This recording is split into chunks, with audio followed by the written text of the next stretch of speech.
Oh, there we are. Okay. Hey. Technology is going to be my doom. Oh my heavens. How much time do you have actually? I'm I have juggling it in like 5 hours, so 5 hours. We should be done by then. I need We some should. travel time, so 4 hours. Okay. Yeah, yeah, yeah. We should. I promise you, we'll be done by then. It's just like being teaching from home again. Like, oh, all the weird Yeah. stuff I have to set up in my room to make this work. Okay, let's see. I've got a shoebox here.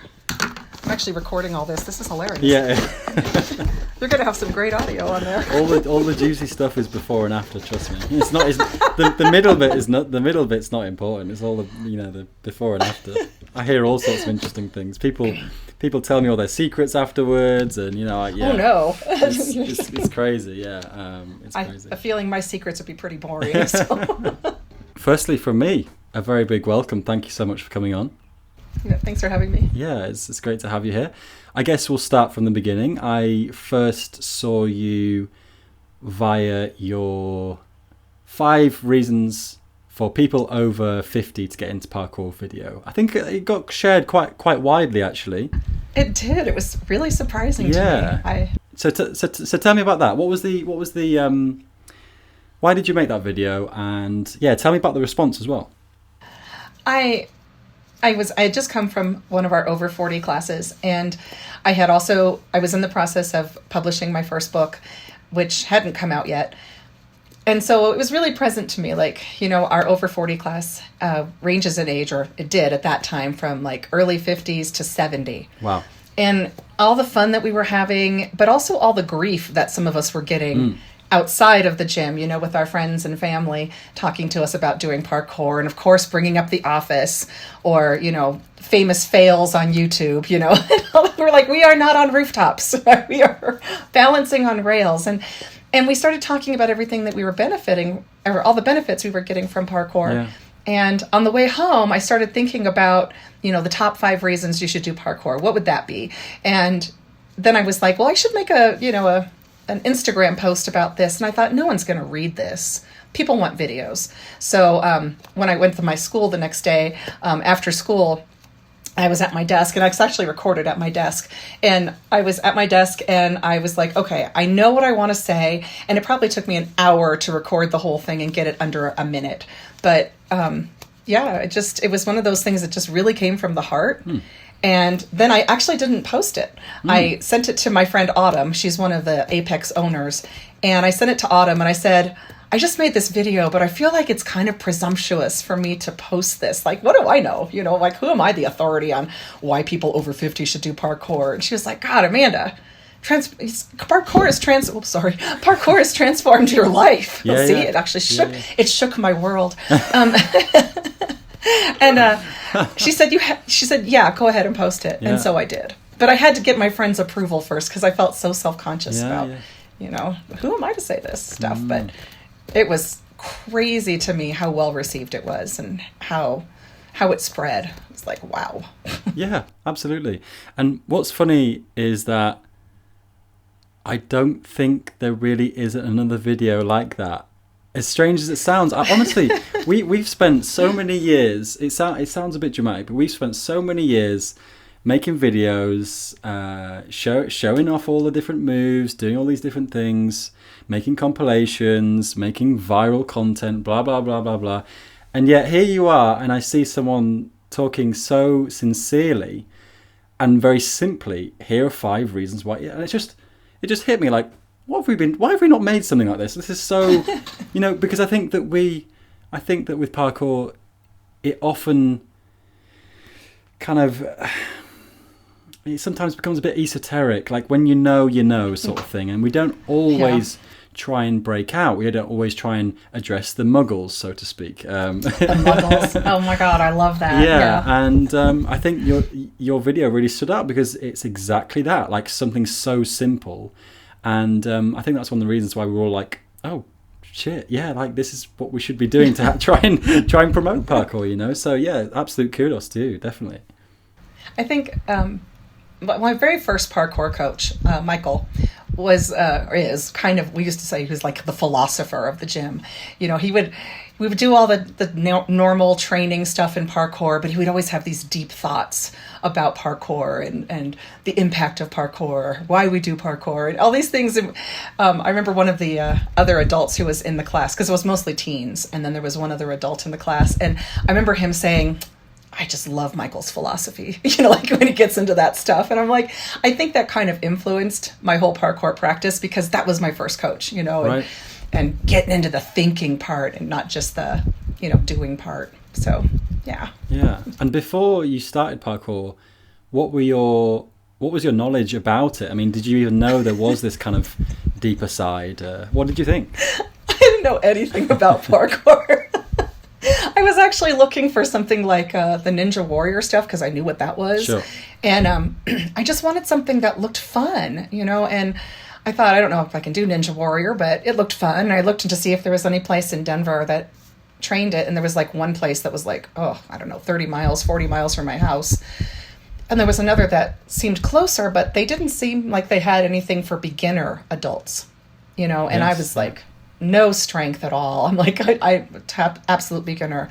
So I put, you know, when I did the Google search, Apex was on there and parkour. And I'm like, I don't even know what that is.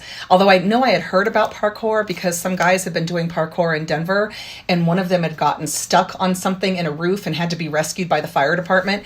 And that was on the news. And so I knew wow. that about parkour. Really? Yeah. But when I went to the Apex website, they had some videos, you know, of people doing parkour, and I fell in love with the movement and the obstacle course and the vaulting, and I was like so excited to do vaulting. That was the thing I really wanted to do because it looked so cool. That's what I knew. And then I just went to class and saw what happened. But, yeah. And I guess you mentioned Ninja Warrior, and that also involves a lot of obstacles. What drew you to parkour then, as opposed to Ninja Warrior? Access. Right. I think it was really access. Yeah. You know, Apex had beginner adult classes. Sure. And they also had an 8-week introduction course for beginners who were adults. And Amazing. so it really made it like a really easy access. And I think that was the main thing. Yeah. So, And yeah. I can safely say that's quite rare, actually. I don't know many other facilities in the UK or around Europe that do, as you said, 8-week introduction courses for adults. That's fantastic. I don't know what their current setup is for bringing people in. I know they have an onboarding class, but I don't know if that's like more than one class. But yeah, they still try and have a way for people to sort of experience it without having to really have much knowledge. And of course, anyone who comes to the over 40 class, we're just like, we're not sure if we're a community or a cult, but you know, we're really welcoming.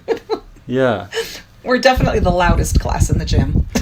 Well, I was flicking through your post on Instagram, and something that made me smile was that there's a picture of you and some of your friends in the gym, and it made me smile that in your caption you said something along the lines of, we're the loudest and the ones having the most fun.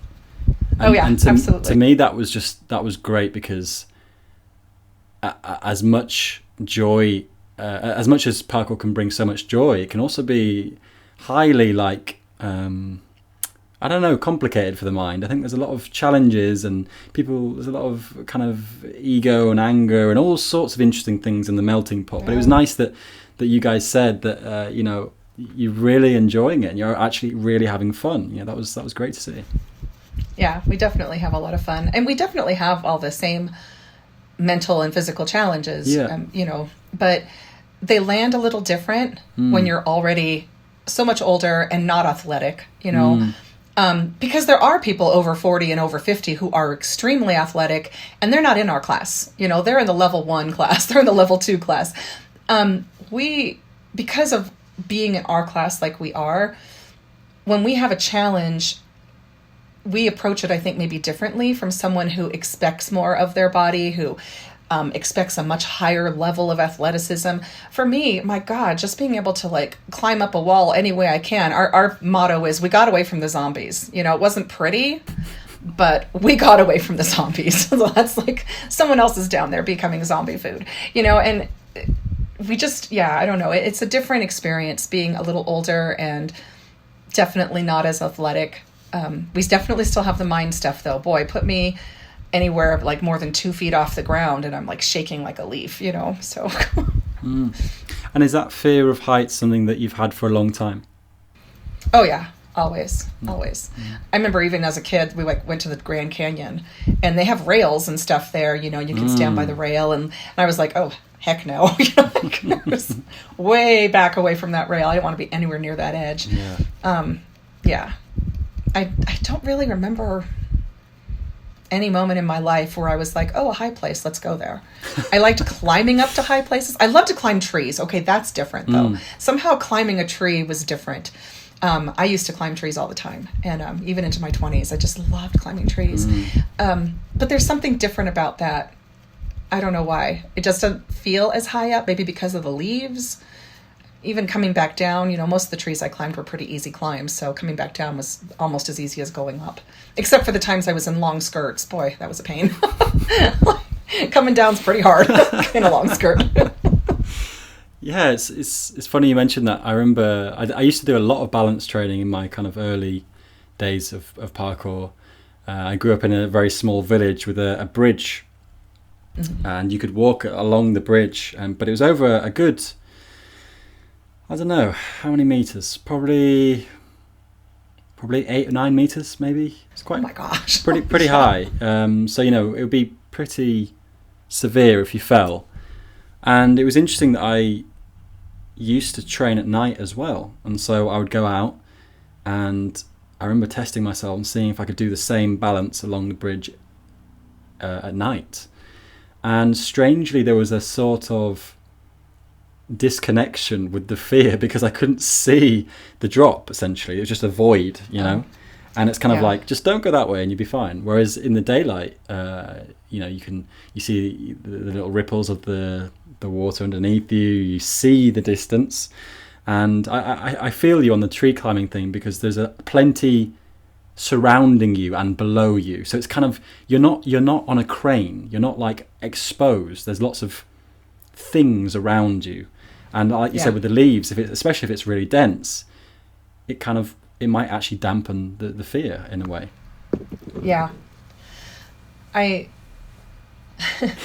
I'm trying to remember because it's been such a long time since I climbed a tree. I do remember going up a few trees and then be like, oh, I should have, planned my descent before I went up. But I don't know. I was in my 20s. I definitely was stronger then and a little more flexible. But I know, like, even now, one of our coaches likes to give us challenges at height, just because, I shouldn't say one. It used to just be one. Now it's all of them. Like, oh, over 50, let's go up high. We're like, great. But we had one coach who took us to the edge of the 8-foot platform, and he's like, how close can you get to the edge? Just standing. And I was like, I could maybe get like this close to the edge with my toes, but I could not. Like, he was standing right on the edge, and I'm like, oh no, can't do it, And so every once in a while, I'll take myself up there and just see how close I feel, how comfortable I feel getting closer to that edge. Just a little more, just a little more. And there's nothing to hold on to. Like, if I had a wall to hold on to or something, or a rail, I'd be like, sure, no problem, I can put my feet on the edge. But with nothing to hold on to, I don't know. We were all laughing about like our why we're afraid of heights and why we're afraid of going this way or that. And I said, well, I'm just afraid that I'm going to go right by this little ledge here, and the wall is actually going to push out like it does on that TV show, and it's going to push me off into space, like I'm going to fall. And they're like, that's the weirdest thing to think, but now I'm afraid of it too. Yeah. It's just irrational fears. There's nothing different standing on the 8-foot platform 3 feet away from the edge or right on the edge. It's exactly the same platform, and I'm still just standing. But something in my brain says it's different. What if the world suddenly shakes and I fall off? And I'm like, okay, it doesn't usually do that. But I did grow up in California, earthquake land. So maybe that's why. I don't know. Yeah. So in a sense, you have a fear of heights, but at the same time, there's something in you that wants to explore that a little bit, or is willing to explore. Yeah. Tell me about that. Yeah. What is that? What is that essence? I mean, it's not an easy question to answer, but like, What do you think it is? Why do you want to do that? Okay, a couple things. First of all, I think it's kind of part of every parkour athlete, like, why do we do all these challenges? And a lot of, I'm not the only one who gets scared.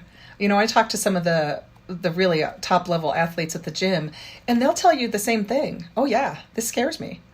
But why do you do it? Because you want that challenge. You want to see what happens if I do this, and, or can I do this? Or how do I break this? And so that's definitely part of it. But the other thing I noticed very early on with parkour was the impact it was having in every other area of my life. And that was because I was constantly uncomfortable in class.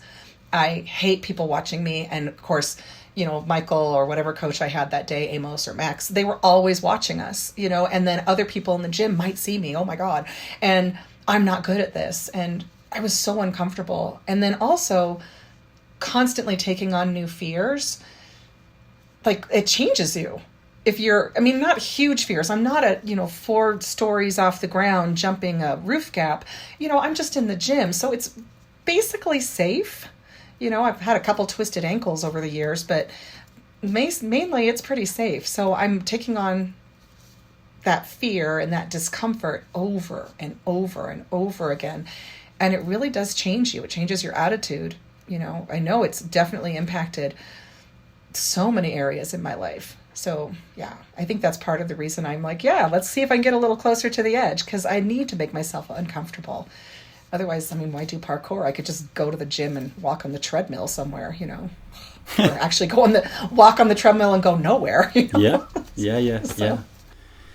Lovely. I think there's a really interesting point you've made there about voluntarily seeking discomfort or fear, because I think this is what in many ways separates parkour from a lot of, not that there isn't fear in other sports, of course there is, but I think there is something intrinsic to parkour in that sense. And it's interesting the carryover with things like mental health, because anyone who has sort of looked into things like CBT and other aspects of therapy know that exposure to something you're afraid of, or exposure to something in increments that you're uncomfortable with, is often the only way to try and overcome that. Especially if they're kind of irrational thoughts in our head that we're having about a certain aspect of our lives. And so I'm the same as you. It astounds me again and again how wonderful this going into fear can be, this voluntary thing can be. So tell me a little bit about these other aspects of your life. Like, if you can explain that'd be great. It's not easy to explain, but yeah, try your best. I'll do my best. I've actually thought about this a lot, and I've spoken to a few people about it. Good. I suffer from an anxiety disorder, and I have for definitely most of my life, probably 40 years. I have panic attacks, and the thing about panic attacks is, like, every time I have one, my brain sort of maps that experience or that area as, this is dangerous, this is not a safe place. And so over the course of decades, like, my world just got smaller and smaller and smaller and smaller. Like, the things that I was allowed to do or not allowed to do, from allowed to do got smaller, and not allowed to do got bigger, And when I was in college, I majored in voice. So I was a trained opera singer. But somewhere in my senior year, I had a panic attack on stage while I was performing. And that totally impacted that moment. That moment impacted me going forward, where I developed such incredible stage fright, I could not perform for anyone. Sure. And for, 20 years, 25 years, the only time I ever sang in public was at church. And even then I would be shaking like a leaf, and thankfully we had like a choir loft in the back so nobody could see me. But again, it was one of those things that when I started to do parkour, all of a sudden I was like, well, maybe I'll share, one video of me singing with 5 friends, and even sending it to 5 close friends just had me just shaking, but I did it, and gradually, just last year, I performed at Apex. They have a circus group that trains and does classes there. And I performed a clowning act by myself in front of this audience. And I did it twice. And I was like, this is the first time I performed in like 20, 25 years. And here I am. And I really accredit that to my experience with parkour and facing those fears and getting a different mindset about taking on challenges that seem like I can't do it. And I used to always just say I can't do it. And now I'm like, what if I do it anyway? So, and writing a book too. I have more stories, poems, music even that I've written over the decades that nobody has ever seen or heard. And all of a sudden I'm like, oh, I think I'll publish a book. Like, wow, that was kind of cool, you know? And I've shared my stories with a few people now. I don't know if I'll ever do anything more with them, but I also wrote some stories for my students and shared it with their teachers and with the kids, and that was like a really big deal, like sharing a story I wrote for my students about my students, you know, and they get superpowers and all this stuff, and they loved it. And I'm like, oh, you know, and but parkour opened that up for me. Like, I would never have done that before. It just felt too risky. I mean, I was so afraid of being in public. I couldn't even stand up with teachers I had worked with for 10 years and speak at a staff meeting. Even if the principal asked her opinion on something, I couldn't, if I raised my hand to offer my opinion when she asked in front of my colleagues, I would be shaking and my heart would be racing. Like, that's how bad my stage fright was. For some reason I could teach though, which is kind of odd, but with my colleagues or actual performing, like singing or anything like that, it was completely shut off. You know, and I look at like who I've become in the last year and I'm like, damn, I don't know who that is. Like, it's not me. Yeah. It's not who I've been. So yeah, I mean, it's big stuff. It's not little things. It's to me, it's huge. It's like giving me my life back. Yeah. Oh, wonderful. That's wonderful to hear. I think that this is something so difficult to express through video. Our experience of parkour. I mean, there's a few storytellers among us, but I always love to hear about more because this is such a big space to, you know, we've shown everything. We've shown everything from the smallest steps to the greatest athleticism. We've shown so much, and I think, well, yeah, if you're listening and you're a storyteller, let's start getting the stories out there, because we can, as you've mentioned, this is huge for us. This is huge, and it can't really be seen always in just the movement, how the movement feels and the effect that it has on us is so, it can be really profound. So tell us on that note. Tell us about the book, because I confess I haven't read it yet. But Shocking. I mean, I'd be pretty keen if I'd managed to read it by now. How dare you? I always say it's such a niche market, you know, and the parkour children's book, you know, first of all, it's a children's book. And secondly, it's about parkour. And third, it's about grandma and grandson doing parkour. So it's a very, very tiny market. And why I wrote it, I think it just came to me as a story, again, because of our over 40 class. And I started thinking like, well, what if I made up a story about how parkour helps us older people? And I went online. I think what really got me thinking about it even before that, and I think about it, was my brother sent me a children's book, a parkour children's book for Christmas one year. And I opened it up and I was like, this is horrible. It's so poorly written. Do you mind saying what it... I won't. No. I won't say I won't do that. Oh, yeah. okay. All right. But no, it was just, as a teacher, yeah. I have like 150 or more children's picture books. I love children's picture books, and I use them in music class all the time. I just love them. I love the artwork. I love the stories. It's a form of literature I love. And when I got this book, I was like, oh, the story doesn't make any sense. The illustrations were lovely. But the story didn't make any sense. And there was no parkour in it. It was this very convoluted story, and then there was like one page, maybe two, that even had parkour in the illustrations. Okay. And I was very disappointed. Yeah. And of course I think, well, I could do better. And I'm like, oh yeah? Then do it, Amanda. And I was like, okay. And that's, I think, what got me started thinking. And of course the over 40 class kind of gave me a jumping off point for the story. Yeah. So, and I'm working on book 2 and book 3 right now. So, Okay. so it's having a lot of fun with it. Excellent. Is that a trilogy, or is that more just separate stories? No, they're just, it's the same characters in those 2 books. And then I have an idea for a 4th book as well. And that one, I haven't really even started thinking of like a story for it yet. So I'm not sure how that's going to play out.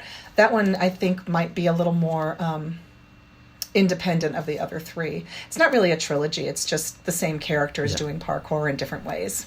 Cool. But yeah. So it's very exciting though. It's very fun. I'm having it's definitely a project from the heart. Yeah. Because I'm not making any money on this. No. I'm not even making my money back. Because I have to invest for the illustrations. Okay. And I'd have to sell a lot more books to make my money back. Okay. But it's still worth it to me. It's definitely worth it to me.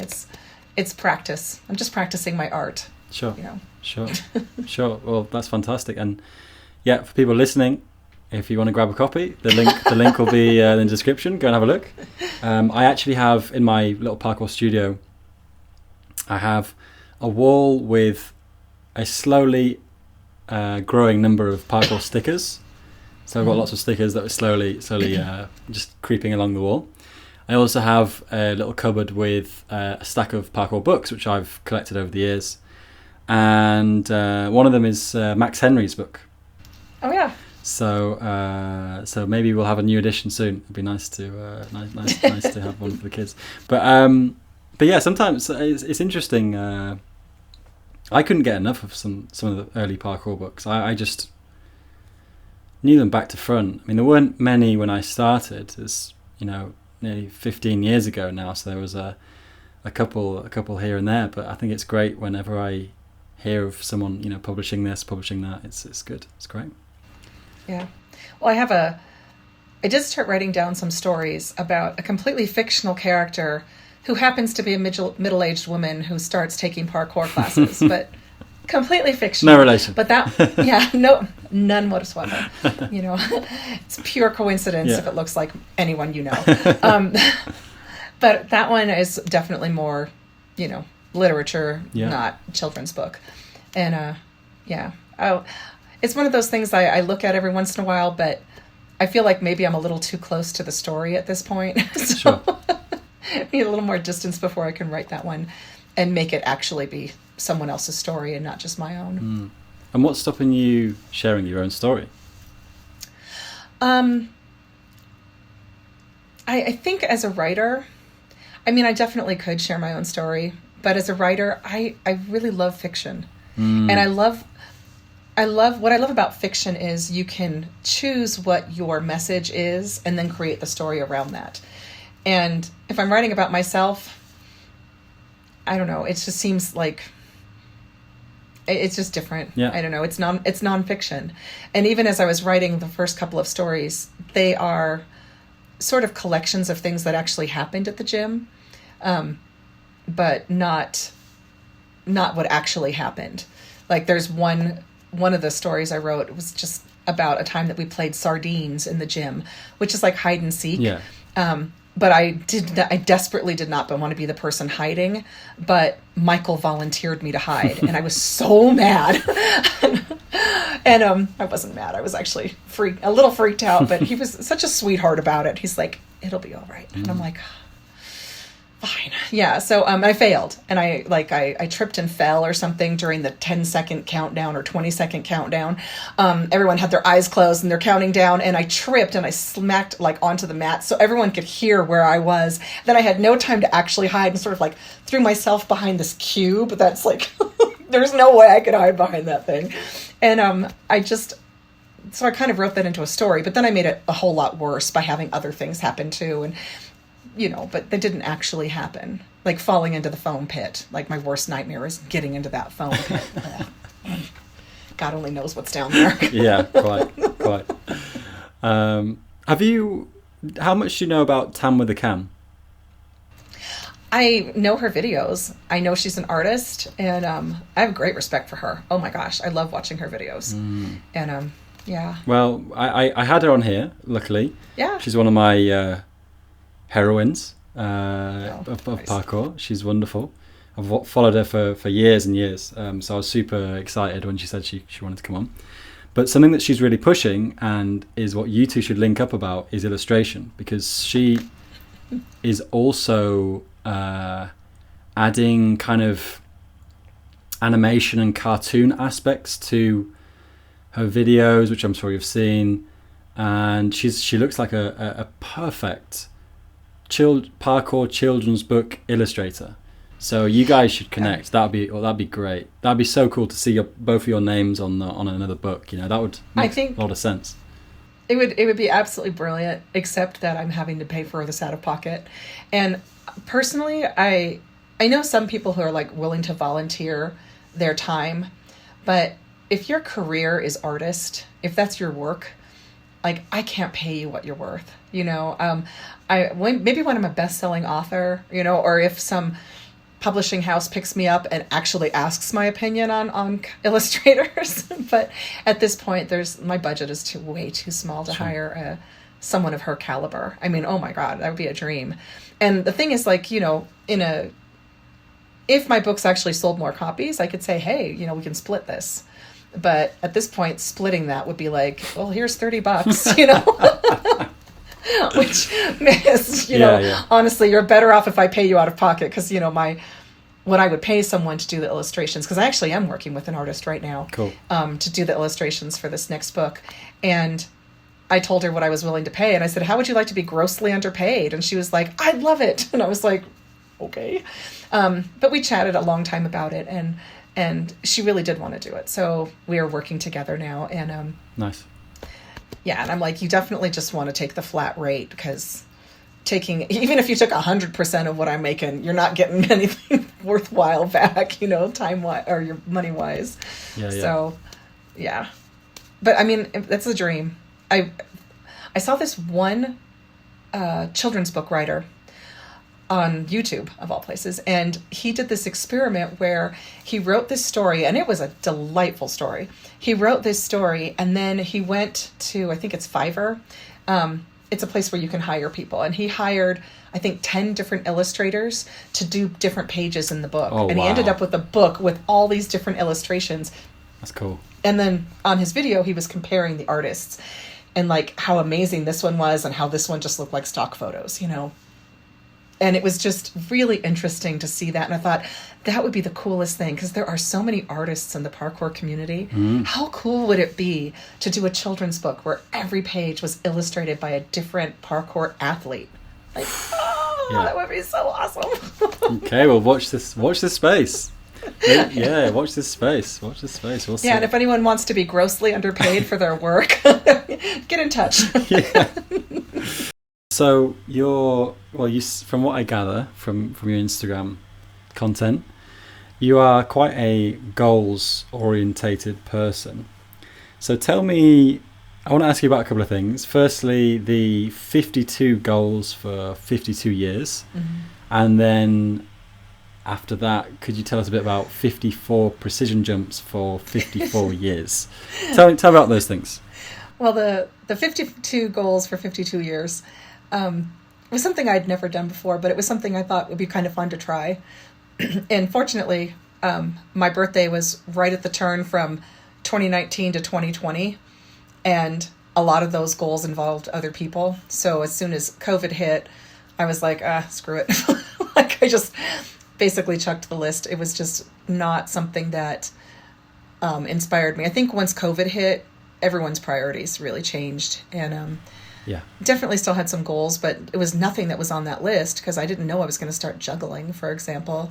And juggling was like my thread to mental health at the beginning of the pandemic. So that couldn't have been on the list. But yeah, it was just something that I thought would be fun. I teach at a school where we teach the students the 7 habits of highly effective people. It's geared towards elementary and middle school students. It's called the Leader in Me program, and it's amazing. But because we teach it to our students, we have to know it and practice it ourselves in our lives so we can explain it to them and model it. And so one of the things in there is to have goals. And we have our students set goals and the teachers set goals, and we post the goals outside of our classrooms. And my goals always had to do with either with writing or with parkour. So the kids would come into my room and they'd look at my goal like, Miss Aragón, you know, how's your Kong vault? You know, I'm like, I don't have a Kong vault yet. Thank you for asking. Or they'd say, Miss Aragón, what's a Kong vault? You know. Yeah. But so I had all these different goals and stuff. So I think that just kind of flowed out of that. I thought it was kind of fun to have 52 because there's 52 weeks in a year, and I was 52 years old that year. And Nice. yeah, but it was just something that I thought I would. I did actually share it with my students, and then when COVID hit, everything got taken down and put away, and so never went back to that one. I looked at it once and I was like, maybe I should make a new one. You know, the 54 jumps, precision jumps for my birthday was not a birthday tradition, but it was a tradition that started from one of the coaches at Apex Louisville that closed. But this coach, Thomas, he was teaching level 1, and I was the only one who showed up that day for that class. It was like a Friday night. Who goes to parkour class on Friday night? Anyway, so he was like, well, you know, let's work on your precision jumps. So he set up 2 rails, and, you know, we kind of looked at where my limit was, and he's like, okay, how old are you? And I said, I'm 51. And he said, you have to stick 51 precisions. And I was like, you maniac, you know? And, I mean, Thomas was older. So it wasn't like, you know, he was this young guy either. He was in his 40s. And so he knew that he was asking something big of me. But it took the entire class to do 51 precision jumps and stick them. It was easy to do 51 jumps, but to stick them, and a stick was like you have to hold it for at least 3 seconds, you know, that was way harder. So I probably ended up doing 150 jumps. But something about that, doing it because I was 51 and making me do 51 precisions, that rolled over to my next birthday. So when I turned 52, it was, okay, now I need to do 52 precision jumps for my birthday. And so I did. And then, of course, 53 and then 54. So I didn't record it when I did the 52, but I think I might have actually been at the gym, and Thomas was probably there too. I don't know if he was still coaching there at that time, but I just remembered that it was him. It was Thomas's fault. And I found out the next class he taught didn't have any old people in it, but he made them all do 51 precision jumps as well. In honor of my age. Thank you very much. Nice. Like, just be glad I'm not 70. Yeah. I've tried so hard to get other people to do it with me. Or to do the challenge on their birthday, but so far no one's taken me up.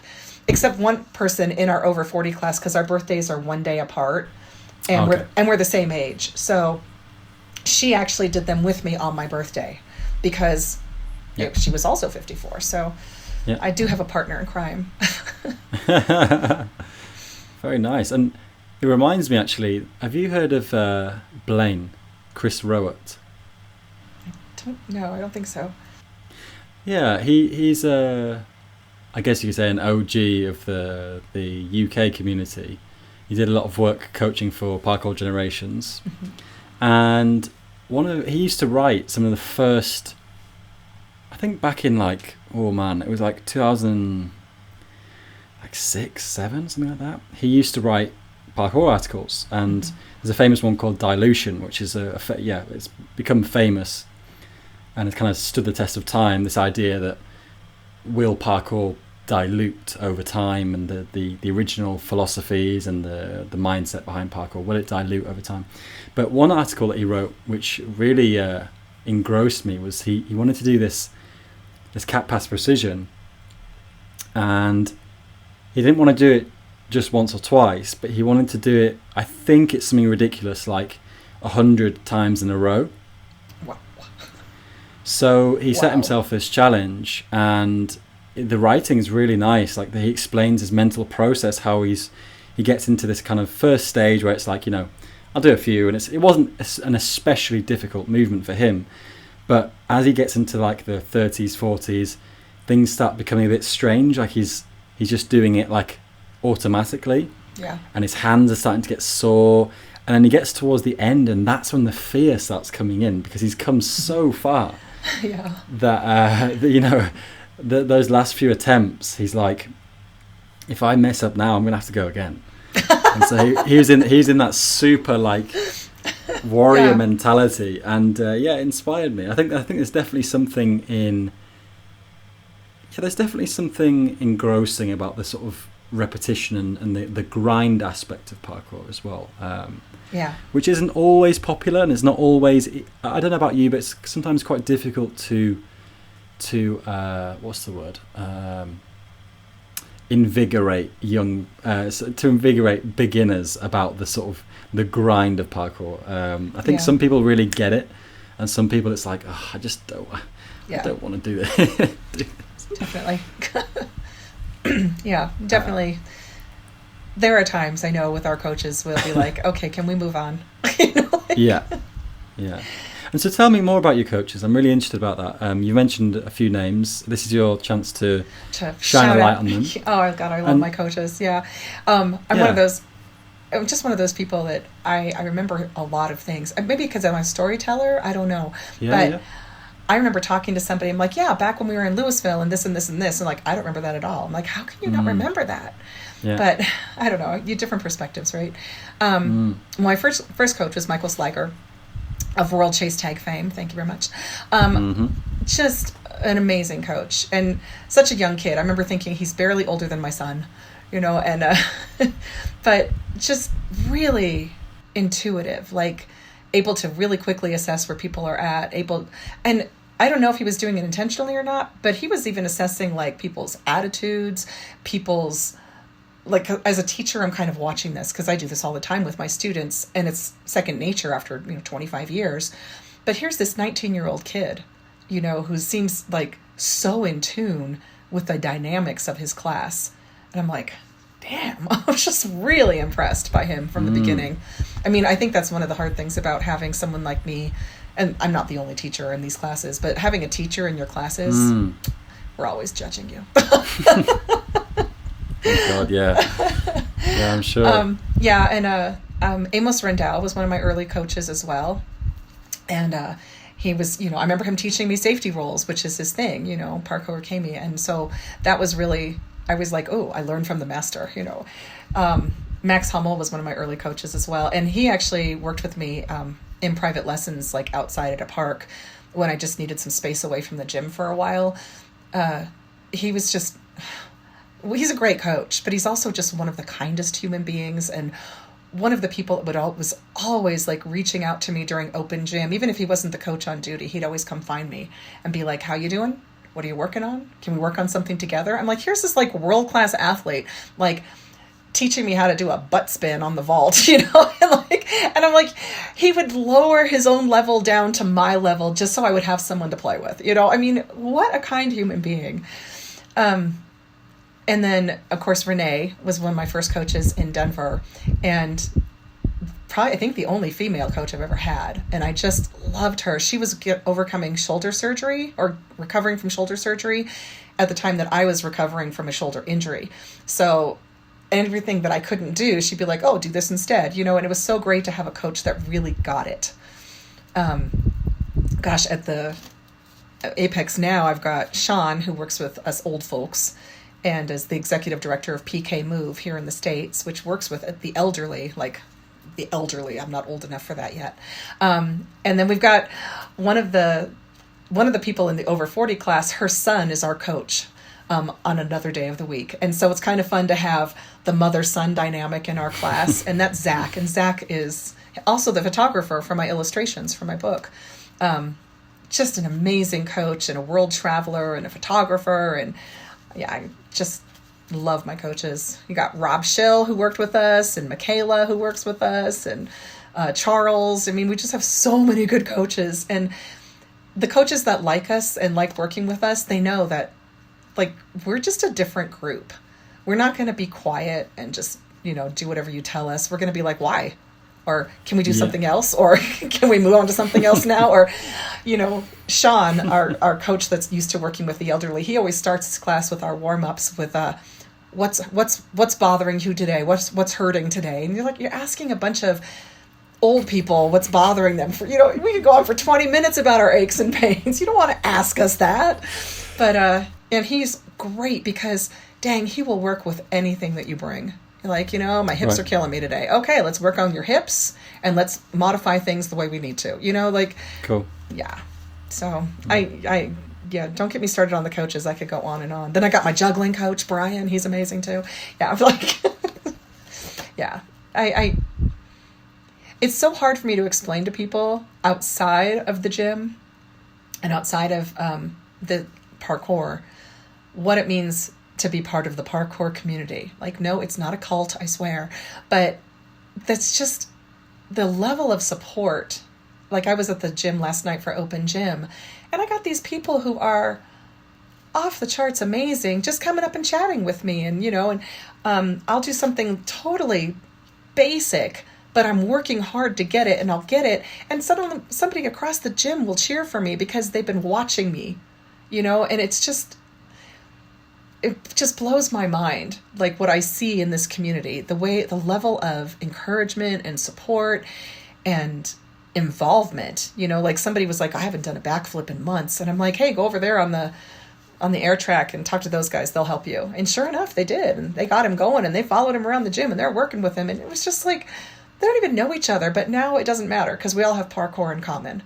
Whether you're working on a huge jump at 8 feet up, trying to balance on a rail 13 feet away, or whether you're on the floor like me, just jumping between two lines and just trying to make it a little farther jump, Yeah, it's just, I could go on and on and on and on, and I do, about the people, And the coaches, yeah, it's not just, the coaches set the tone, I think, for how everyone in the gym interacts. And so kudos to our coaches and the owners of Apex for really setting up a community that is amazing. Just yeah. Cool. I would love to visit someday. It sounds very, very inviting. Yeah. I guess there's that sense of we're all in the trenches together kind of thing. we're there's I'm stealing someone else's phrase, but the kind of all in the trenches together. We're all so excited to see each other win. That's what's so wonderful. Well, whatever level you're working at, the one thing that we all have in common, I think, is the mental game. Is having to face that fear and break down something into something doable. Like you can start with, this is where I want to end up. Now how do I get there? And we all understand that. Whether it's me working on something basic, but I can look at somebody who's working on something way more difficult than I can ever do in my whole life, and I can understand the process. And we have that in common. And I think that's why we can cheer for each other. That's how we can support each other, because we get the mental game and we get how you have to break things down, figure out where you're at that day, what can you do, what can you not do. Like, we all get that. So we have that common language, I guess, maybe. Common understanding. Yeah. Yeah, absolutely.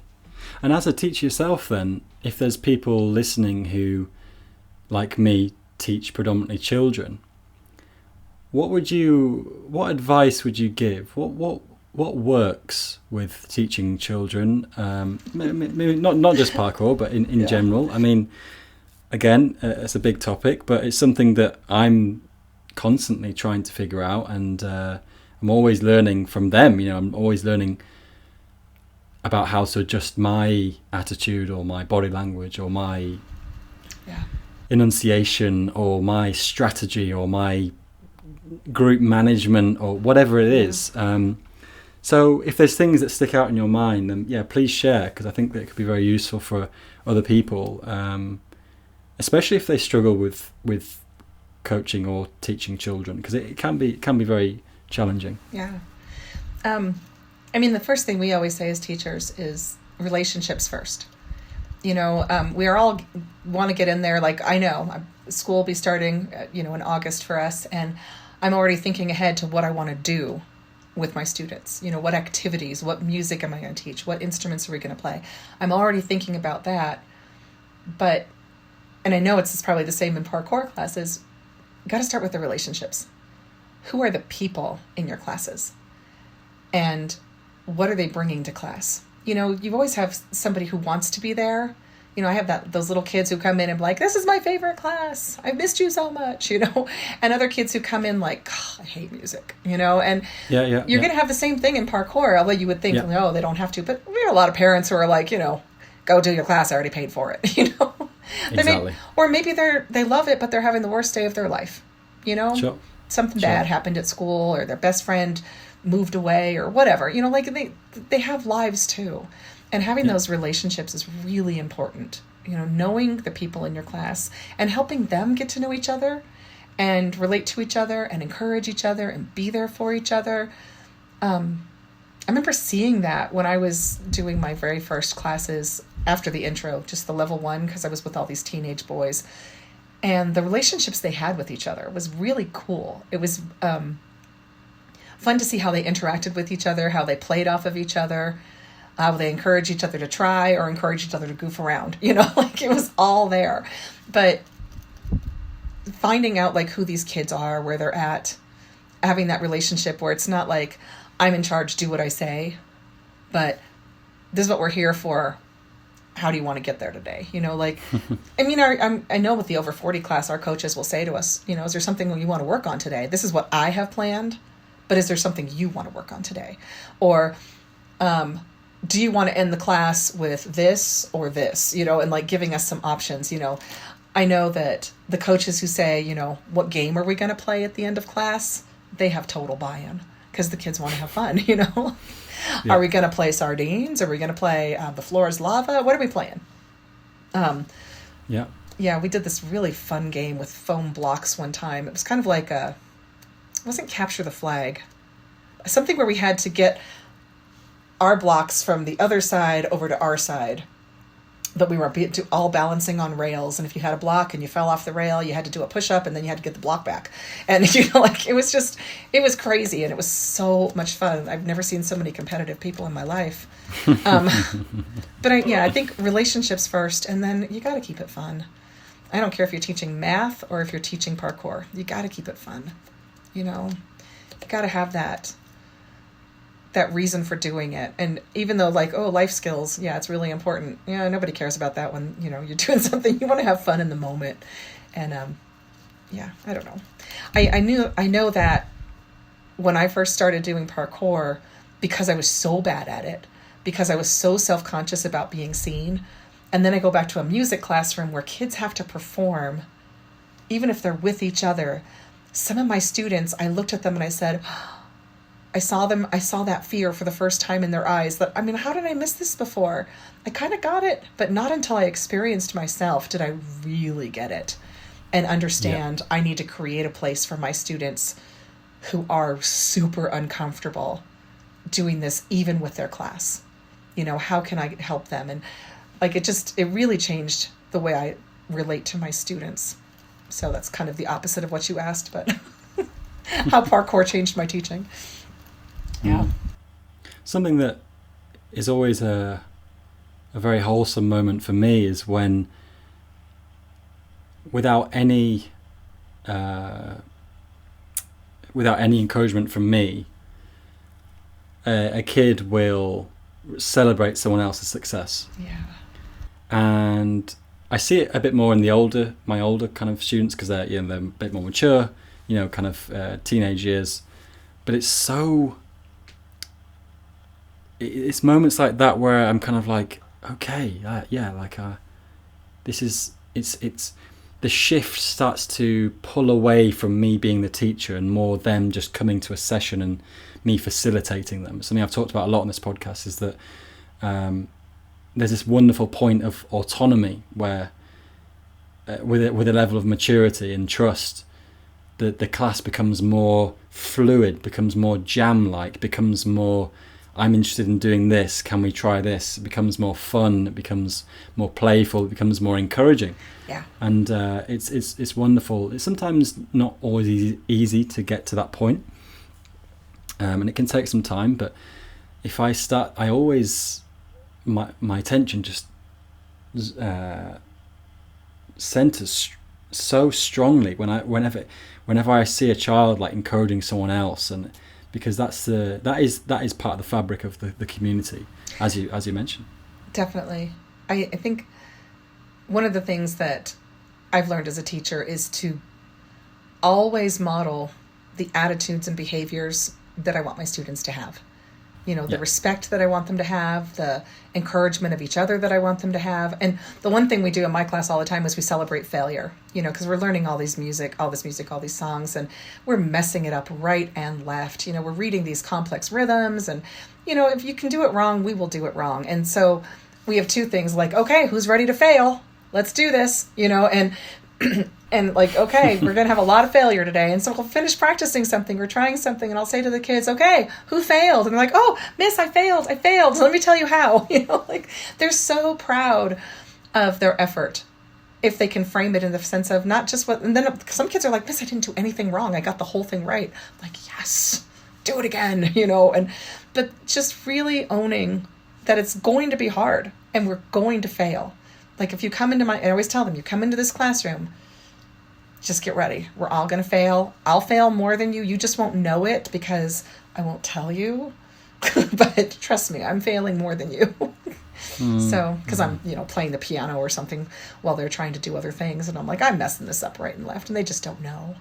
So, and then they'll be like, miss, I heard you mess up. I'm like, good. Excellent. Very good. So, yeah, I think having that space where you can just say to the kids, it not only is it okay to fail, but it's fantastic. It's our path to success. Every failure gets us closer to success. So I have a kid who I'm very fond of. I've been teaching him since he was about 10. I think he's 14 now, so it's a while now.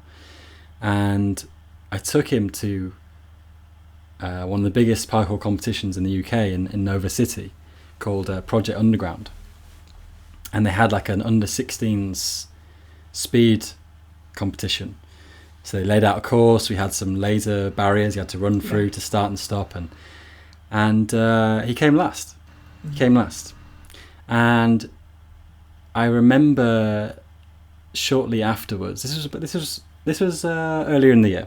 Shortly afterwards, he came to me and he said, right, I'm going to win next year. And I remember thinking, like, okay, yeah, I like that fire, you know. But what was really interesting is that a couple of days ago he came to me and he looked a little bit different. And this is months afterwards. And he came to me and he said, Sam, I've had second thoughts about competitions. I said, oh, okay, what were you thinking? And he said, I don't want to compete anymore. And this is after one competition. yeah. And I said, oh, okay, so why? And he said, well, I came last, and the thought of that happening again is too much to bear. Yeah. And so I kind of, I had to wrestle with myself in that moment, because all of me was just like, no, come on, like we don't want to, you know, you only had one chance, and you know, something you can't predict what will happen. I mean, the favourite could stumble and you know, you could beat the favourite. You never know what's going to happen in competition. Yeah. And but it was interesting that actually, as I started to say these things, it actually had the adverse effect. It was almost like it was tightening it a bit more in his mind. I was saying, like, you know, you gotta try again. We don't want to. You've always got more chances, and this is like rocket fuel. If you come last, that's rocket fuel, because you could only do better. Yeah. But it was interesting that the more I was trying to persuade him, the less it was working. And so now I've stepped back from that conversation. I'm like, what do I actually want? Do I want him? Is it my thing that I want him to compete again? Yeah. Is it on my, you know, because he's my student? Is it like an ego thing? And so I don't really know the answer, but I feel like there's some learning to be done in this sort of situation. Sounds like parenting. Yeah, I was going to say. There's a lot of similarities in coaching and parenting and teaching. They all kind of go together.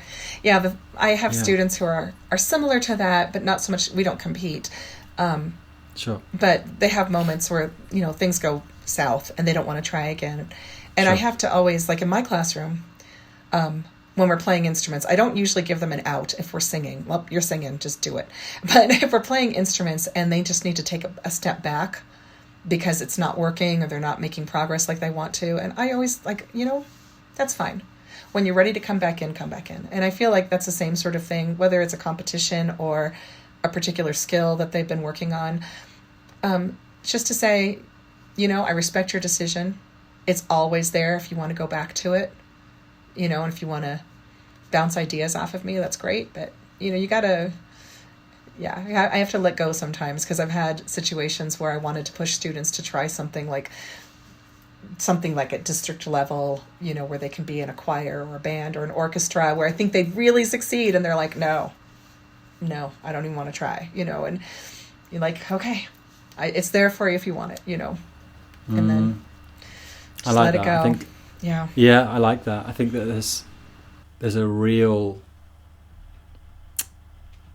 there's always that real tightrope, isn't there, of wanting to, of the pushing and the letting go. It's like pushing you because I know you can do this, and I know that you need some encouragement, and that success is only a few attempts away, or a few, whatever it is. But then there's also, like you said, that kind of pulling back and realizing you can't constrict someone's life and their choices. Oh yeah. And I know coaches on either side that fall a bit too strongly one way or the other. And it's something that I'm trying to be aware of in myself, and trying to find that, but it's not easy at all. I know. It really isn't. Decades now. God, I'm old. Decades ago, I used to do Irish dance, and I was a competitive Irish dancer. And, no way. Oh yeah, way. That's awesome. I loved it. But it was all about competition, and it was. We had the St. Patrick's Day performances, but outside of the St. Patrick's Day performances, we only competed. We did not ever perform, and any performance would have been a competition. And there was so much expectation that you would compete, and you would represent the school, and you would do the team dances, and maybe they would give you an out for doing the solo dances. But, when it came to the 2 or 3 or 4 or 6 or 8 hand dances where they needed more people, you had to do them, and that was just expected. And I think after a while, I was like, I really got tired of it. It was really draining to always be setting up for a competition. And I think because of my experience, I can bring that to my students, and definitely within parkour, like the people in my class, because we're always encouraging the over 40s, come on, there's a competition, let's do it. And I was the only one from my group that did the competition back in February, and it was terrifying not to have any of my homies with me, my group just really needed my posse with me. And but I respect it, though, because I didn't want to put that pressure on them. It's been decades since I did Irish dance, but I feel like that kind of stays with you when you have that negative experience of being pushed into something like competition where you're being judged. Sure. It's rough. It's rough. Did you? What was your feeling at the end of finishing your? It was speed, right? Speed? Yeah. What was Certainly the feeling? not style or skill. Although that would be hilarious. I'm like, I would love to do style. I can do a forward roll. I can do a backward roll. I can do a cartwheel. Well, hey, listen up, because this I'll inspire you here, because I did my first style comp this year. Yeah. And it was so out of my comfort zone.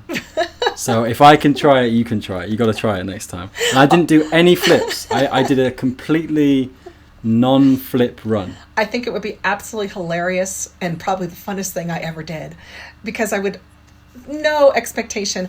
I just don't want it to look like I'm insulting the sport. You know what I'm like? I don't want to look like I'm mocking style, because I think it's really amazing. But yeah. I'm afraid if I even tried, it would just look like I was mocking it. And I'm like, that's not my intention. Doing the speed course was was interesting. I've only done 2 competitions now. I tried to do one, I don't remember what month it was, maybe January, but I tried to do one earlier this year. But when I got there, the course was just too difficult for me. Like, I did not have the skills to safely do the course. And parts of it, I was like, I literally was not going to be able to overcome the obstacle that was there. Like, Sure. I cannot climb this, or I cannot get through this thing. It's simply not physically possible for me. And, well, that was, like I said, it was just definitely the worst day I've had in parkour. Yeah. Over the 3.5 years, Yeah. I rarely ever feel like I'm a failure in parkour, but that Good. was a moment where I was like, damn, I couldn't even compete. That just, The next time they did a competition, which was a few weeks later, it was at Apex, and because the other one was not at Apex. So this one was at Apex, and the coaches that were creating the course let me see it ahead of time so that nobody else was allowed to see it ahead of time. So this was like a secret, but they knew I wasn't really going to be competitive. So it really didn't matter if I saw it ahead of time. I wasn't getting an advantage because there was no way I was going to place, so it didn't matter. But they took me through the course and said, this is this and this and this. And I was like, well, I think I can do that, but not that. And then one of my coaches for the over 40 class showed up, and of course he really knows me. And I said, can you 2 work together? Cause you know me. Can you, like Zach, I'm like, Zach, can you work with him and just help him understand what I can or can't do? And so they made this course that was truly competitive for the high level athletes, but also something that I could do. And creating a course of that caliber where, there's the upper level, the upper layer that you can do that's a lot faster. And if you have that skill and you can do that jump, you're in. And if you're someone like me who can't, you have to take the lower route. But alternate routes, it's just like, here's the checkpoint, here's the other checkpoint, get there. It was amazing how they did that. And so felt like I was compelled because they had done so much work just to make sure I could do it. I'm like, I guess I have to do it. But that was the competition where no one else from the over 40 group was going to be competing. And I was like, oh my God. And I begged to go first. I was like, I'll give you $20 if you let me go first. And they did. They let me go first because I'm like, I don't want to be following Michael Sliger or Olaf or Howard. I don't want to be following these people who are, just gonna fly through it. And so they let me go first, and it was terrifying. And I just have to tell myself, just, the next step, go stand at the starting place, and when they say go, just take a step forward and go. Like I had to literally just be talking to myself, like, this is what you're going to do next. This is the next step. Because it was just so frightening. And not to have anyone. I needed someone holding my hand, but I didn't have anyone. But I was so glad I did it. Glad I did it. And I totally came in dead last. I think my time was probably double the next slowest time. But I did it. But you did it. You were there. You showed up. Yeah, I did. You showed up. Yeah, and it is fun. It's so much fun to be part of it as opposed to on the outside looking in. It's really different when you're part of it. Oh, yeah. Yeah. Oh, yeah. How that's lovely, yeah. I think it's so interesting to me having different people on the podcast, and some are quite adverse, is that the right word? Quite averse to competition in parkour.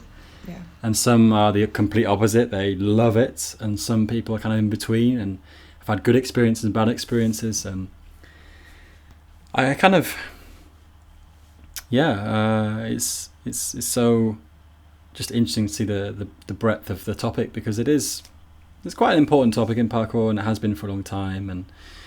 But I think that the moments that you're suggesting and the experiences when things go well and can be super empowering, and I've felt that as well, hugely. Like, sorry, someone's ringing me. Go away. Hugely empowering, and something for me that's actually elevated my own practice, which I never thought I'd say. I was quite critical in early days, but it's that self, like you said, getting to the start line, pushing yourself, and So I guess we're running out of time rapidly. Yeah, rapidly. Rapidly. Okay. Well, we'll end there. So firstly, from me, huge thank you. Other side of the world. Thank you so much. I appreciate this. Yeah, and I really enjoyed that. It was lovely speaking with you, hearing about your journey and your mind and your attitude is so infectious, so inspiring. So thank you. And yeah, if you're listening, guys, check out Amanda in the description. Go and check out her stuff. Oh my god, have we run out of time? Oh, fuck. No.